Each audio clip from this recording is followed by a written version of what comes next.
20 days please में बढ़ते हैं आगे और डिस्कस करते हैं हमारी last qualitative property osmotic pressure और देखते हैं कि भाई ऑस्मोटिक प्रेशर का कॉन्सेप्ट क्या है। चलिए शुरू करते हैं।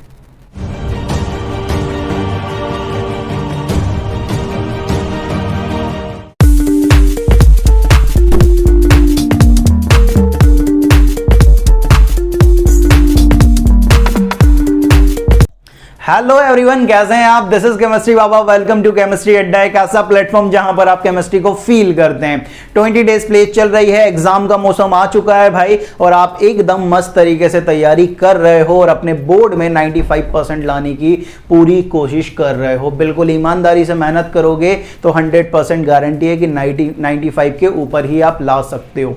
ठीक है, अब आगे बढ़ते हैं। अभी तक अपन 3 क्वालिटेटिव प्रॉपर्टी को पढ़ चुके हैं यार, जिसमें relative lowering in vapour pressure, elevation in boiling point, depression in freezing point की बात कर चुके हैं। लास्ट जो क्वालिटेटिव प्रॉपर्टी हमारे पास आती है वो है ऑस्मोटिक प्रेशर, जिसे आप पाई से रिप्रेजेंट करते हैं। ऑस्मोटिक प्रेशर होता क्या है? जैसे कि समझें आपके पास एक बीकर है, बीकर के बीच में एक सेमी परमिएबल मेम्ब्रेन लगा दी गई है। क्या लगा दिया गया है भाई? सेमी परमिएबल मेम्ब्रेन, एसपीएम लगा दिया गया है। ठीक है, एसपीएम लगा दिया गया है और इस एसपीएम के एक तरफ यहां पर आपने क्या भर के रखा हुआ है? सॉल्यूशन भर के रखा हुआ है। एक सॉल्यूशन, कॉन्सेंट्रेटेड सॉल्यूशन भर के रखा हुआ है। याद रखें, यहां पर आपने क्या भर के रखा हुआ है? एक सॉल्यूशन भर के रखा हुआ है और एक साइड यहां पर आपने क्या भर के रखा हुआ है भाई? सॉल्वेंट, प्योर सॉल्वेंट भर के रखा हुआ है। यहां पर आपने क्या भर के रखा हुआ? प्योर सॉल्वेंट भर के रखा हुआ है। ठीक है, यहां पर सॉल्यूशन है, सॉल्यूशन का मतलब यहां पर आपका सॉल्यूट भी होगा और सॉल्वेंट भी होने वाला है, इस बात का ध्यान रखें। अब ये जो सेमी परमिएबल मेम्ब्रेन है उसकी एक खास बात होती है कि वो सॉल्वेंट के मॉलिक्यूल को तो पास होने देती है लेकिन सॉल्यूट के मॉलिक्यूल को पास नहीं होने देती, इस बात का ध्यान रखेंगे।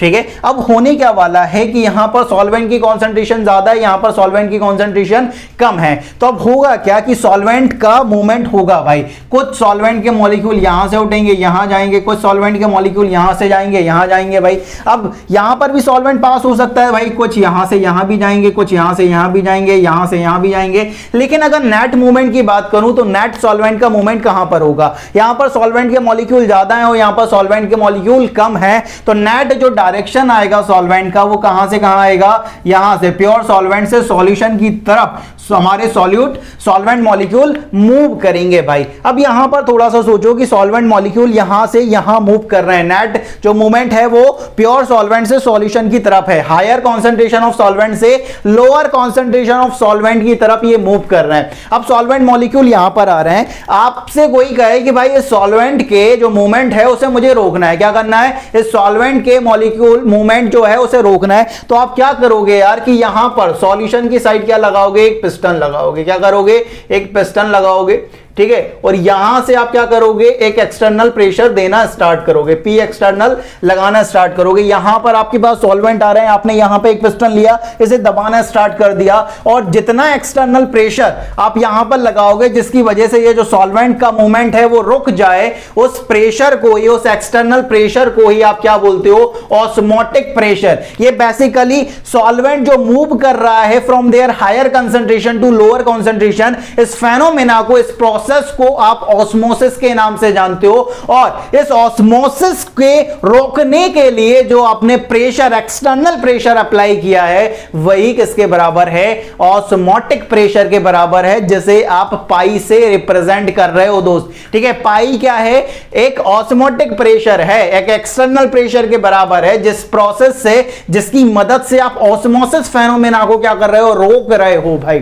ठीक है, अब ये जो पाई है भाई, ऐसा देखा गया, ये जो ऑस्मोटिक प्रेशर है पाई, वो देखा गया कि वो डायरेक्टली प्रोपोर्शनल होता है कॉन्सेंट्रेशन ऑफ सॉल्यूशन। ये जो कॉन्सेंट्रेशन है सॉल्यूशन की, उसके डायरेक्टली प्रोपोर्शनल होता है। और ये देखा गया कि ये जो पाई है वो डायरेक्टली प्रोपोर्शनल होता है टेम्परेचर के। ठीक है, पाई किसके बराबर होता है? डायरेक्टली प्रोपोर्शनल होता है टेम्परेचर के। तो अपन ऐसा लिख सकते हैं कि पाई जो है भाई वो डायरेक्टली प्रोपोर्शनल है कॉन्सेंट्रेशन और टेम्परेचर के, डायरेक्टली प्रोपोर्शनल आया। इस प्रोपोर्शनलिटी साइन को हटाया तो एक कांस्टेंट आया, pi equal to C into R into T. R यहां पर यूनिवर्सल गैस कांस्टेंट है, इस बात का ध्यान रखेंगे, ठीक है। तो हमारे पास एक इक्वेशन आ गई pi equal to C R T. अब यहां पर एक बात का ध्यान रखें, पाई ऑस्मोटिक प्रेशर होगा, जो किसमें होगा भाई, आपका एटीएम में होगा। सी यहां पर मोलेरिटी है, सी यहां पर क्या है, मोलेरिटी। जैसा ठंडा मतलब कोका कोला, वैसे ही कॉन्सेंट्रेशन मतलब मोलेरिटी। जब कुछ स्पेसिफाई नहीं है, कॉन्सेंट्रेशन अकेला नाम लिखा गया है, तो इसका मतलब सिंपल सा है कि वो क्या है, मोलेरिटी है। क्या है भाई, मोलेरिटी है,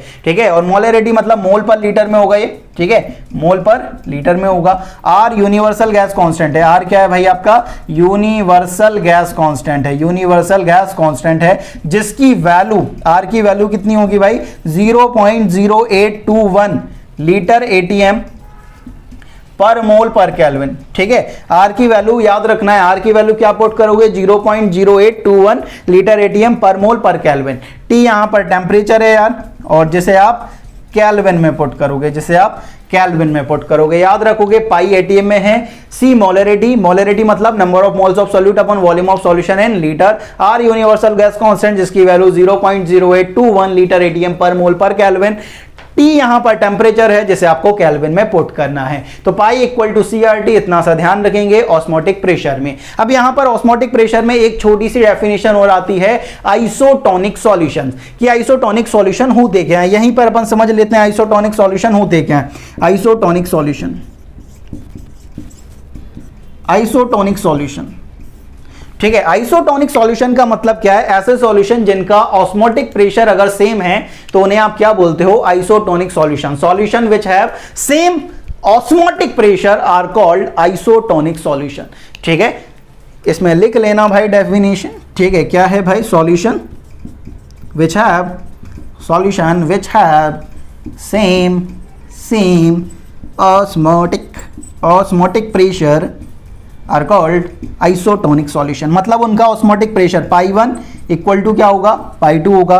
पाई 1 इक्वल टू क्या होगा, C1 RT equal to C2 RT। RT से RT कैंसिल हो जाएगा, C1 इक्वल टू क्या आ जाएगा, C2 हो जाएगा, ठीक है। ये ध्यान रखना है, आइसोटोनिक सॉल्यूशन मतलब जिनका ऑस्मोटिक प्रेशर क्या है, बराबर है, तो ऐसे सॉल्यूशन को आप क्या नाम देते हो, आइसोटोनिक सॉल्यूशन। शायद ये दिख नहीं रहा होगा, ठीक है। याद रखें, pi 1 equal to pi 2, C1 RT equal to C2 RT, तो RT से RT cancel, C1 equal to C2 होने वाला है, ठीक है। तो ये यहां पर आपकी पूरी कहानी है ऑस्मोटिक प्रेशर की। अगर आपको ऑस्मोटिक प्रेशर में इतना आता है तो ऑस्मोटिक प्रेशर के सारे क्वेश्चन आप बना सकते हो। ये पूरी कॉलिगेटिव प्रॉपर्टी की बात हुई, लेकिन अभी तक अपन ने ये नहीं देखा कि कॉलिगेटिव प्रॉपर्टी में क्वेश्चन क्या बनने वाले हैं। तो नेक्स्ट वीडियो में अपन वही देखने वाले हैं कि कॉलिगेटिव प्रॉपर्टी जितनी पढ़ी हैं, जैसे रिलेटिव लॉविंग इन वेपर प्रेशर के क्वेश्चन पहले ही कर चुके हैं राउल्ट्स लॉ में फॉर सॉलिड लिक्विड सिस्टम, और ये जो हमारा एलिवेशन, बॉइलिंग पॉइंट है, डिप्रेशन, फ्रीजिंग पॉइंट है और ऑस्मोटिक प्रेशर है, उसके क्वेश्चन क्या बनेंगे अपन नेक्स्ट वीडियो में देखने वाले हैं। तो इस वीडियो में इतना ही,